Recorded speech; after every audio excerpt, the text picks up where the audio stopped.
गॅजेटियरच्या निर्णयानंतर ओबीसी आणि मराठा असा संघर्ष पेटलेला, हा संघर्ष पुढे पेटून नेहमीच तुम्ही सामंजस्याची भूमिका घेत मधला मार्ग काढण्याचा प्रयत्न करता. आता या परिस्थितीमध्ये तुम्हाला वातावरण कसं वाटतं? ज्यावेळेस सरकारचा निर्णय झाला त्यावेळेस म्हणालो होतो की कायद्याला धरून, संविधानाला धरून शासनाने निर्णय काही घेतलेला नाही.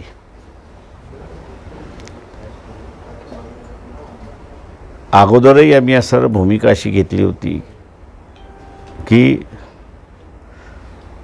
ओबीसींचं आरक्षणाचं ताट हे वेगळं असलं पाहिजे आणि मराठा समाजाचंही आरक्षणाचं ताट हे वेगळं असलं पाहिजे. या दोघांना एकत्र करता येणार नाही.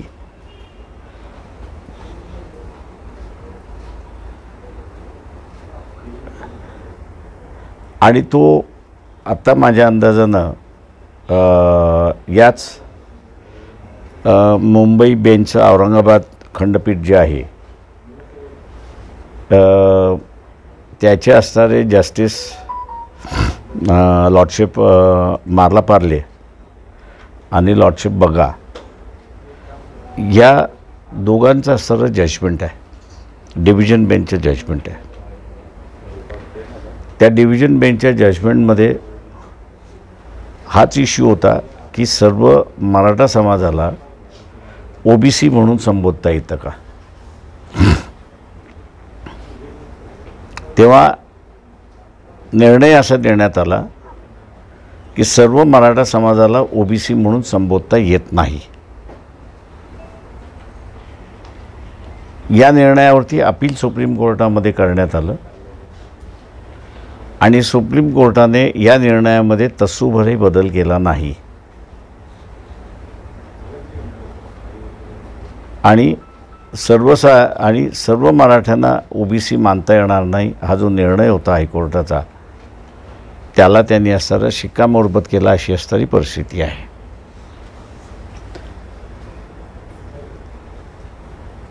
माझा इथे असणारा आत्ता नाही मागच्या याच्यामध्ये आरोपच होता की इथला असणारा जो निजामी मराठा आहे या निजामी मराठ्याला आणि तो सत्तेमध्ये बसलेला आहे त्याला रयतेतला मराठा, गरीब मराठा आणि ओबीसी यांच्यातलं भांडण लावायचं आहे. त्याला दुर्दैवाने मी असं म्हणेन की हे निजामी मराठा जे सगळ्याच पक्षामध्ये आहेत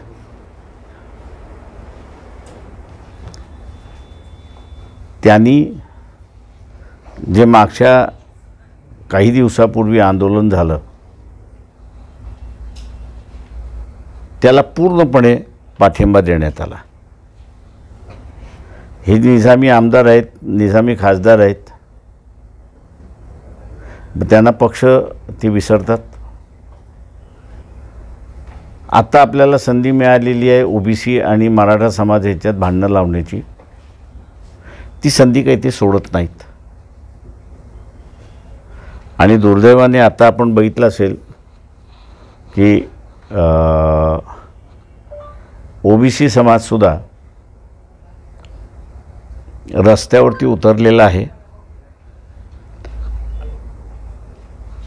आणि शासनाने घेतलेली ही जी भूमिका आहे की सर्वच मराठा ओबीसी सर्वच मराठा कुणबी आहेत अशी जी भूमिका घेतली आहे त्याला पूर्णपणे विरोध करतो आहे आणि आमच्या 27% आम्ही मतदान आम्ही आमच्यातला वाटा देणार नाही अशी भूमिका त्यांनी घेतलेली आहे. इथे मी असं म्हणेन की भारतीय जनता पक्षाने एका दगडामध्ये अनेक पक्षी मारले आणि स्वतःच्या पक्षाची असणारी जी भूमिका आहे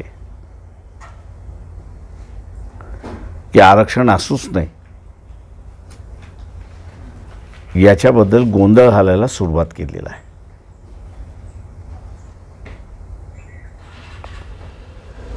ओबीसी समूह म्हणून जो आहे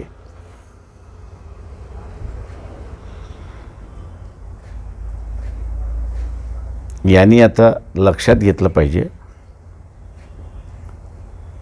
की काल परवापर्यंत BJP म्हणत होते आमचा DNA ओबीसी आहे.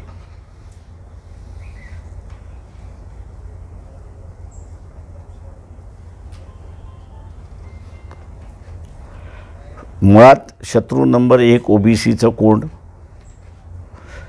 तर भारतीय जनता पक्ष आणि इतर सर्व वंचित सोडून इतर सर्वच राजकीय पक्ष अशी असणारी परिस्थिती आहे. ओबीसीना आता राजकीय सोबती कोणीच राहिलेला नाही.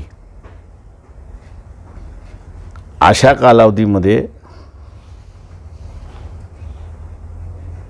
स्वतःचा अधिकार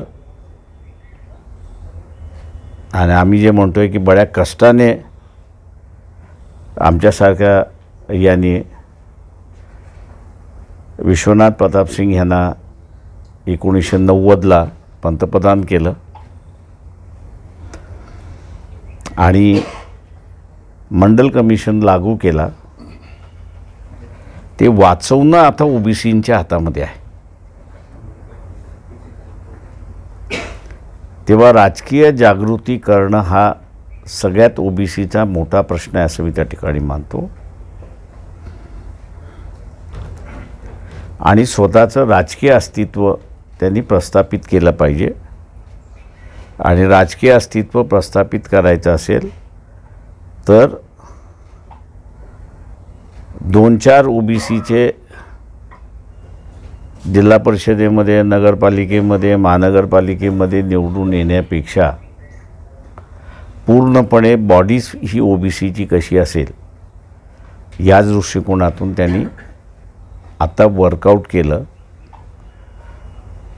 तरच तरच ओबीसीचे अधिकार राहतील.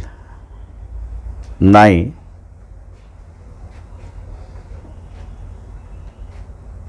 तर स्वतःकडे हा जो निजामी मराठा सत्तेमध्ये बसलेला जो आहे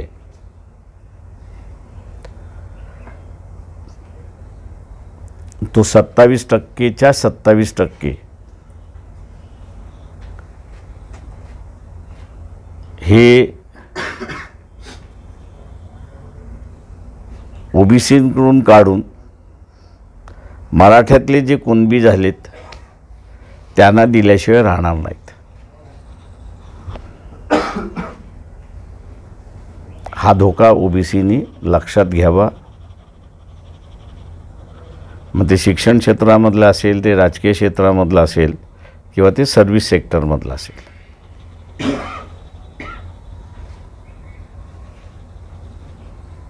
सध्या मनोज जरांगे पाटील असं म्हणतात की आमच्या या अध्यादेशाला जर चॅलेंज झालं तर आम्ही मंडल कमिशनला चॅलेंज करू आणि वरचे जे 2% आरक्षण देण्यात आले मंडल कमिशनला चॅलेंज होऊ शकतो का? ते माझं 13 जजेसच्या बेंचचा असणारा निर्णय झालेला आहे. आता त्याच्यावरती जर जायचं असेल तर मग असणारा 15 जजेसच्या बेंचचा निर्णय आहे. आणि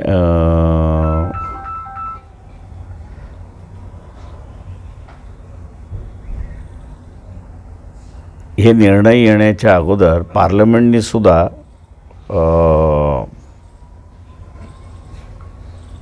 84-85 साली शुक्ला माझ्या अंदाजाने त्यावेळेचे गृहमंत्री होते की त्यांनी तो सभागृहामध्ये टेबल ठेवला मंडल कमिशनचा अहवाल आणि सरकारच्या वतीने स्टेटमेंट देण्यात आलं की हा अहवाल सरकारने स्वीकारलेला आहे. माझी जर मेमरी मला जर साथ देत असेल तर एक उपप्रश्न त्या ठिकाणी विचारण्यात आला होता की त्याच्यामध्ये केलेले जे रेकमेंडेशन्स आहेत म्हणजे सूचना आहेत त्या सगळ्या सूचना तर ते म्हटले सर्वच्या सर्व अहवाल आम्ही असणारा मान्य केलेला आहे. तेव्हा पार्लमेंटने सुद्धा असणारा हा अहवाल मंजुरात केलेला आहे. म्हणजे ही वस्तुस्थिती आहे. तेव्हा आता कोण काय नवीन कायद्याचं उलगडा करतोय तो मला वाटतं बघितलं पाहिजे.